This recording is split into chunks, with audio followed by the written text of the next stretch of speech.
రాశి గారికి మా నాన్నగారికి నా హృదయపూర్వక పదవి విరమణ శుభాకాంక్షలు తెలియజేస్తున్నాను. అలాగే మా నాన్నగారి కోసం చెప్పాలి అని అంటే మాది చాలా చిన్న కుటుంబం అంటే రైతు కుటుంబం. సాధారణంగా మా కుటుంబం అయితే చాలా పెద్దది, కానీ మాది చాలా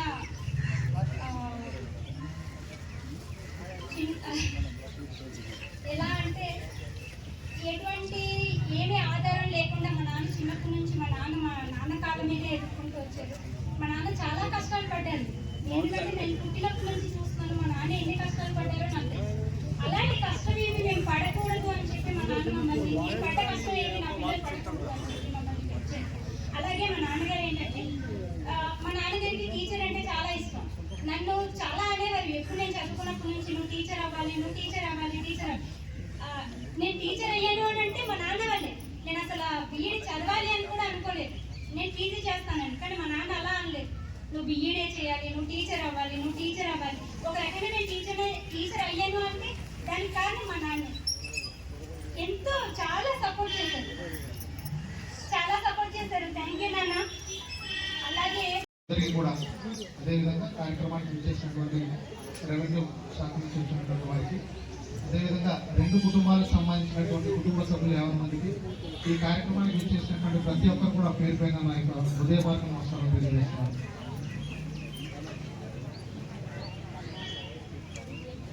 ఈ యొక్క సన్మానం ఇంత గ్రాండ్గా జరుగుతుంది అంటేనే వారు ఏ విధంగా సేవ చేశారన్నది అర్థమవుతున్నటువంటి పరిస్థితి. అయితే మరి మేనేజర్ గాసి గారు కానివ్వండి, కొండబాబు గారు కానివ్వండి, నాకు ఆప్తులు. నేను గడిచిన 6 సంవత్సరాల నుంచి మండలంలో పనిచేస్తూ ఉన్నాను. మరి నేను పనిచేసినటువంటి కాలంలో గాసి గారు వాళ్ళ ఫాస్టర్లకు దేవి అవకాశాలు వాళ్ళకి ఇచ్చే మర్యాద అలాగే ఉంటుంది. నేను అప్పుడు తెలుసుకున్నాను ఇంత మర్యాదస్తుడా, మర్యాదతో ఉండొచ్చండి అనుకున్నా నేను. సేల్స్మెన్ అనేవాళ్ళు. అప్పుడు మా అత్తగారికి అడిగాను నేను, మా మిస్సెస్ వచ్చి కంట్రోల్ చేసుకున్నాను ద్రౌపది మా అత్తగారు. అత్త కాశీ అంటున్నారు, కాశీ మేనేజర్ ఉష్మపట్టిన అన్నారు. ఎవరు అంటే ఉన్నారు పద్మాపురం మా అత్త. సో ఇంత మంచి మనిషి మా ముందు వచ్చి మాకందరితో కలిసిమెలిసి ఒక మేనేజర్గా కాకుండా మాలాగానే ఒక మామూలు ఉద్యోగాలుగా కలిసిమెలిసి పనిచేసి మా అందరికి కూడా మంచి దారిలో నడిచినందుకు మీకు ఉదయపూర్ నమస్కారం చేస్తూ ధన్యవాదాలు చేస్తున్నారు సార్. నమస్తే సార్. సార్ కోసం చెప్పాలంటే రోజంతా ఉంది, ఎందుకంటే మేము ఇద్దరు కూర్చొని రోజుకి నేను ఇక్కడ సూపరింటెండెంట్ అండి కలిసి పనిచేసి మీకు మీ దగ్గర చాలా నేర్చుకున్నాం. నేర్చి అంటే ఒక రకంగా విరమణ పదవిరమణ అనేది అందరికీ ఉంటుంది సార్, అది కామన్. మేము కూడా రేపు రికమెండ్ అవ్వాల్సిందే. మీరు ఆరోగ్యంగా ఉండాలని, ఇంకా మీకు చేయాలని మీకు కోరిక ఉంది కావున ఇంకా సాయం చేయాలని, ఇంకా మంచి దారి నడవాలని, నడిపించాలని కోరుకుంటూ మాట్లాడుతున్నాయా. ఆదివాసీ బిడ్డలందరికీ ఈరోజు పాడేరు అల్లూరు జిల్లా GCC పెద్ద ఆఫీసర్ వేదిక మీద సడన్లీ మాట్లాడమంటే నా నోటి నుంచి ఏం చెప్పలేను. మా ప్రెస్ క్లబ్ తరఫున మాట్లాడడానికి అవకాశం ఇచ్చినటువంటి అన్నయ్య గారికి, అలాగే నాకన్నా పెద్దవారు కాశీ గారు కానీ, మన పెట్రోల్ బంక్ మేనేజర్ సార్ కానీ పెద్దవారు వాళ్ళకి శుభాకాంక్షలు అందిస్తున్న ఈ సందర్భంగా మా ప్రెస్ క్లబ్ తరఫున నేనున్న జీవితం అంతయు అంతా సవ్యంగా సంపూర్ణంగా ఒకటిగా ఉన్నందుకు విశ్వానికి కృతజ్ఞతలు. దాని అర్థం ఏంటో మీరు తెలుసుకోవాలని కోరుకుంటున్నా. ఈ భూమి మీద పడ్డప్పుడు, నేను లేచినప్పుడు ఎందరో నన్ను ఆదరిస్తారు, ఆకర్షిస్తారు. దాని అర్థం మీరు తెలుసుకోవాలని కోరుకుంటున్నా. అంటే తల్లిదండ్రులు కష్ట నష్టాలు వచ్చి బిడ్డని కన్నప్పుడు ఆడైనా మగైనా ప్రేమిస్తారు, ఆదరిస్తారు. పిల్లల ఎదుగుదలకు తల్లిదండ్రులు వాళ్ళ భుజాన మీద వేసుకుని ఎగరబెడతారు, నాకన్నా నా బిడ్డలు గొప్ప వాళ్ళు కావాలని. ఈరోజు మా మేనేజర్ గారు గిరిజన సహకార సంస్థలో ఒక సేల్స్మెన్ స్థాయి నుంచి మన సార్ కొండలరావు గారు తను పెట్రోల్ బంకులో మేనేజర్ స్థాయి వరకు ఎదిగినందుకు మా ప్రెస్ క్లబ్ తరఫున అభినందిస్తున్నాం. అయితే ఉద్యోగరీత్యా బిజీగా ఉన్న ఇప్పుడు వారిద్దరు కూడా కుటుంబంతో పిల్లలతో మనవలతో ప్రకృతిని ఎంజాయ్ చేయాలని నేను కోరుకుంటున్నాను. ప్రకృతి అంటే అర్థమయ్యే ఉంటుంది. అంతగా రిటైర్మెంట్ వచ్చింది కదా అని ఉదయం ఒక కోటర్ సాయంత్రం ఒక కోటర్, ఇది ఎంజాయ్ కాదు. ప్రజల్ని, జంతువుల్ని, తోటి వారిని, శత్రువుని ప్రేమించడమే ఎంజాయ్ చేయడం. మేనేజర్ గారు కానీ కొండలరావు గారు కానీ నడిచి వెళ్తుంటే అసూయపడేవారు ఉంటారు, ద్వేషించేవారు ఉంటారు. వారిని కూడా మీరు ప్రేమించాలని నేను కోరుకుంటున్నాను. గోసేవ, పశువుల్ని ప్రేమించడం, జంతువులు, మనుషుల్ని ప్రేమించడం, పిల్లల్ని ప్రేమించడం, చెట్లని ప్రేమించడం. ఉద్యోగ ప్రేమ అయిపోయింది. ఈ ఉద్యోగస్తులు ఎలాంటి వాళ్ళంటే మా స్కూల్లో టీచర్స్ అయితే బెల్లు, సెల్లు, బిల్లు. ఏం సార్ అంతేనా? మా మేజర్లు పని బడికి టైంకి వెళ్ళడం, మళ్ళీ టైం అయిపోయింది వాచ్ లేదో సెల్లులు చూసుకోవడం, మళ్ళీ ఇంటికి వెళ్ళిపోవడం.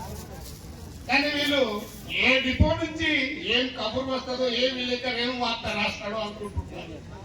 ఒకప్పుడైతే ఐటీడీఏ ద్వారా నియమించబడినటువంటి సేల్స్ మెన్లు ఎన్నో ఆర్థిక కష్టాలు, వీళ్ళ టోకెన్స్ ఉండేవి. ఇందాక మా బ్రదర్ చెప్పాడు, బ్రదర్ మీరు ఉద్యోగం మానేస్తారు కదా, మా ముందుగా సంజయరావు బ్రదర్, మీకు ప్రభుత్వం నుంచి ఏమైనా డబ్బులు వచ్చిందా అన్న. నాకు కాదు కానీ బ్రదర్, నా మిత్రుడికి 30 లక్షల రూపాయలు రావాలి. ఆ డబ్బులు రావడాని కోసం అయితే నేను ఉద్యోగం చేసినప్పుడు చిన్న లాస్ అయ్యేటప్పుడు ఆ 30 లక్షలకి నాకు 15 నీకు 15 అయితే నేను బిల్లు చేస్తాను అన్నాడు. అలాంటి ఉద్యోగం ఇది. టికెట్ కండక్టర్ ఉద్యోగం ఎలాంటిదో ఈ సేల్స్ మెన్ ఉద్యోగం అలాంటిది, పోస్ట్ ఆఫీస్ ఉద్యోగం కూడా అలాంటిది. డిపోలో డెఫిసిట్ ఉండకుండా ఉండాలి, పోస్ట్ ఆఫీస్ లో డెఫిసిట్ ఉండకుండా ఉండాలి, అలాగే కండక్టర్ చేతిలో కూడా చిల్లర కరెక్ట్ గా ఉండాలి. విజిట్కి వచ్చినప్పుడు అంత తలకాయ భారంతో కూడుకున్నటువంటి ఉద్యోగం ఇది.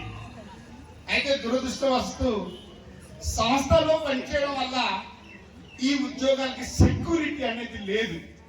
నాకే వాస్తే వెళ్ళడం, నిత్యావసర సరుకులు ప్రజలకు అందించడం, వచ్చేయడం, ప్రభుత్వానికి గమనించడం, అంతేగా సార్ మేనేజర్ గారు. అందులో నుంచి రూపాయి తిందామంటే ఎవరి కంటికి పడతామో తెలియదు. ఇప్పుడైతే కంపెనీలు బోల్డ్ ఉన్నాయి. ప్రభుత్వం మారినప్పుడు ఏదో ఒక కంపెనీ పెడుతూ ఉంటుంది, నిఘా పెడుతూనే ఉంటుంది. సో మరి కథలంతా చెప్పడం వేసుకొని మేము చిన్న కథ చెప్తాం. ఒక ధనిక కుటుంబానికి ఒక పాప, ఒక బాబు. వారిని ఏ లోటు లేకుండా అల్లారు ముద్దుగా పెంచారు. కొడుకు కూతురు ఏది కావాలన్నా, ఆడపిల్ల కాబట్టి తల్లిదండ్రుల మాట జవదాటగా ఉంది. కానీ కొడుకు అల్లారు ముద్దు కావడంతో ఎటువంటి అల్లరి చేసినా తల్లిదండ్రులు వెరీ గుడ్ అనేవాళ్ళంట. బడిలో ఉన్నప్పుడు విపరీతమైన అల్లరి, టీచర్లు కొడితే, బయట వాళ్ళు కొడితే కూడా ఈ తల్లిదండ్రులు వెళ్ళి వాళ్ళకి వార్నింగ్ ఇచ్చారు.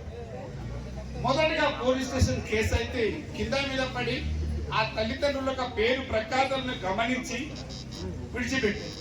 చివరికి అత్యాచారాలు, స్త్రీలపై దొంగతనాలు ఇవన్నీ చేసేవాడంట కుర్రోడు. చివరికి ఆ అబ్బాయికి కోర్టు, న్యాయస్థానం ఉరి శిక్ష వేసింది. ఉరి శిక్ష వేసినప్పుడు నాయనాన్ని ఉరి శిక్ష వేస్తున్నాము, నీ చివరి కోరిక ఏమిటో చెప్పమని చెప్పేసి కోర్టు జడ్జి గారు అతన్ని ప్రశ్నించడం జరిగింది. నా తల్లిదండ్రులు పిలిపించండి, నాకు ఉరి తీసే ముందు మా తల్లిదండ్రులకు ఉరి తీయండి అన్నాడంట వాడు. దాని అర్థం ఏంటి? ఏం అర్థం చేసుకుంటున్నారు కూర్చున్నట్టు? నేను చెప్పింది వినడం కాదు. నేను చిన్నప్పుడే ఆ బాలుడికి తల్లిదండ్రులు గారాబం చేయకుండా మందలించి ఉన్నట్లయితే ఆ పిల్లాడు మాట వినేవాడు, ఉరి పడేది కాదు.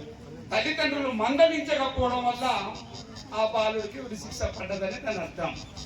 అయితే నాకు GCC manager sales men post ఉందని ప్రజలకు అందవలసిన బియ్యం, నిత్యావసర సరుకులు, ఇప్పుడైతే మనకు కిరోసిన్ లేదు, చాలా మెటీరియల్స్ పండగకు తోప ఏంటంటో వస్తాయి. సీక్రెట్ గా అమ్ముకొని ఉంటే తను దేవుడికి నమ్ముకున్నాడు. క్రిస్టియన్కి నిజమైన సత్యదేవుడు యేసు ప్రభు నీటి మీద నడిచినటువంటి దేవుడికి ఎప్పుడైనా సరే దేవుడికి నమ్మినవాడు ఎవడంటే తెల్లారు 4 గంటలకి లేచి ఆలోచించేవాడు, ప్రార్థన చేసేవాడు. రాత్రప్పుడు ఆలోచించేవాడు. ఆ కోరికలు నెరవేరవు, పనులు కూడా నిజం కావు. ఇందాక క్రిస్టియన్ వాడే నేను చెప్పాను. భూమి పైన 32వ వాక్యం. అని క్రిస్టియన్ కాబట్టి అందులో వాక్యం చెప్పాను. భూమిపై నేను పడి లేచినప్పుడు నన్ను ఎందరో ఆదరిస్తారు, ఎందరో ఆకర్షిస్తారు, ఎదిగిన తర్వాత గౌరవిస్తారు అన్నాడు. అటువంటి గౌరవం దక్కినటువంటి మన మేనేజర్ గారికి, కొండలరావు గారికి మరోసారి ప్రెస్ క్లబ్ తరఫున నా యొక్క విశ్వానికి కృతజ్ఞతలు తెలియజేస్తూ, ఆదివాసీ బిడ్డగా ఒక్క నిమిషం అన్నా, ఇప్పుడు మన మన్యం జిల్లా అంతా కూడా పెద్ద ఉద్యమం నడుపుతుంది. అది 170 జియో నెంబర్ 3 గిరిజన హక్కుల కోసం, గిరిజన చట్టాల కోసం మీ వంతుగా ప్రతి ఒక్కరు చేతనైన సహాయం, వీలైతే డబ్బులు లేదంటే ఆందోళనలో పాల్గొనడం చేయాలని, మీరు కూడా ముందుకు వచ్చినట్టు రిటైర్మెంట్ డబ్బులు 1 రూపాయి నా సంఘానికి ఖర్చు పెట్టాలని మీ తరఫున నేను రిక్వెస్ట్ చేస్తున్నాను. మీ పిల్లలకి ఖర్చు పెడుతున్నారు, ప్రకృతి కూడా ఖర్చు పెట్టాలని ఈ సందర్భంగా అవకాశం ఇచ్చినటువంటి మా మేనేజర్ అన్నకి, ఎంపీడీఓ గారికి, ఆర్ఐ గారికి, వేదిక ముందున్నటువంటి ప్రజలందరికీ కూడా ఈ శుభాకాంక్షలు తెలియజేస్తూ నేను సెలవు తీసుకుంటాను. తప్పుగా మాట్లాడుంటే క్షమించండి. మీ సలహాలు సూచనలు తప్పకుండా పాటిస్తాం. మీ అడ్వైస్ కూడా కంపల్సరీగా వింటాం చేస్తామని సభగా తెలియజేస్తూ మన మారేడుమిల్లి మేనేజర్ గారు కొండబాబు గారు కోరుతున్నాం. మారేడుమిల్లి మేనేజర్ కొండబాబు అలాగే ఎప్పుడైతే అనుకుంటాం ఇప్పటికే వర్షం వచ్చే సమయానికి వీడియో తీసే పాడేరు నుండి వచ్చిన మేనేజర్ గారికి, మారేడుమిల్లి వచ్చినటువంటి మేనేజర్ గారికి, తర్వాత ఇక్కడ వచ్చినటువంటి మేనేజర్ కుటుంబీకులు, తర్వాత నా కుటుంబం, నా ఒక తర్వాత ఇక్కడ డిపార్ట్మెంట్ జీసీసీ డిపార్ట్మెంట్ లో పనిచేసినటువంటి పదవీ విరమణ సందర్భంగా ఈ కార్యక్రమం పెట్టడం జరిగింది. ఇప్పుడు ప్రజెంట్ జాయిన్ అయినప్పుడు సంతోషంగానే జాయిన్ అవుతారు, కానీ అక్కడ జాయిన్ అయిన తర్వాత దాని యొక్క కష్టాలు చెప్తనాతీతం. నిజంగా అన్ని కష్టాలకి ఓర్చి ఈరోజు ఈ పదవీ విరమణ కార్యక్రమానికి ఇంతమంది వచ్చి ఆదరించినందుకు అందరికీ నా హృదయపూర్వక నమస్కారాలు. అలాగే మారేడుమిల్లి మేనేజర్ గారికి, శంకర్ గారికి, అలాగే ఎంపీపీ గారికి, ఆర్ఐ గారికి, కొండబాబు గారికి నా తరపు నుండి మన పెదవాయిల్ బ్రాంచ్లోనే చేస్తున్న ఎకౌంటెంట్ గారికి, అలాగే కాంట్రాక్ట్ సేల్స్మెన్లకి, ప్రెస్ వాళ్ళకి నా హృదయపూర్వకంగా నమస్కారం. రిటైర్ అవుతున్నారు.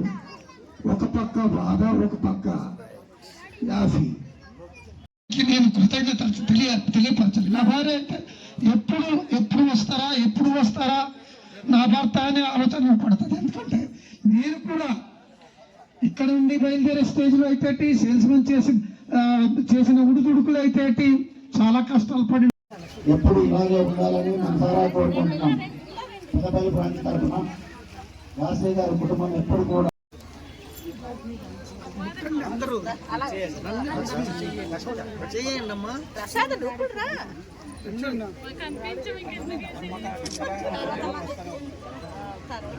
కవర్ చేస్తాను. మరి కాశీ గారి మేనేజర్ గారికి సన్మానం చేస్తానని కోరుకుంటున్నామండి. చాలా గొప్ప సన్మానం చేస్తారని కోరుకుంటున్నామండి.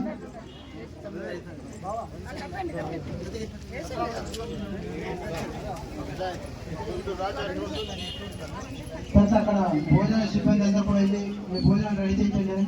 దయచేసి ఇక్కడ వచ్చిన సన్మానంకి వచ్చిన అలాగే మన ముంచంపూర్ సొసైటీ నుండి అప్పన్న గారు కూడా మన రాజయ్య గారికి సన్మానం చేయాల్సిందిగా కోరుతున్నాను. మా అత్తగారు ప్రత్యేక ధన్యవాదాలు తెలియజేస్తున్నాం. Thank you. అలాగే ముంచంపూర్ బ్రాంచ్ సొసైటీ నుండి కూడా సన్మానం చేయవలసిందిగా కోరుతున్నాం. ముంచంపూర్ బ్రాంచ్ సన్మానం చేయవలసిందిగా కోరుతున్నాం. అలాగే అరకువేల్ సొసైటీ నుండి కూడా సన్మానం మీరిద్దరూ నాకు మాట్లాడడానికి అవకాశం ఇవ్వలేదు.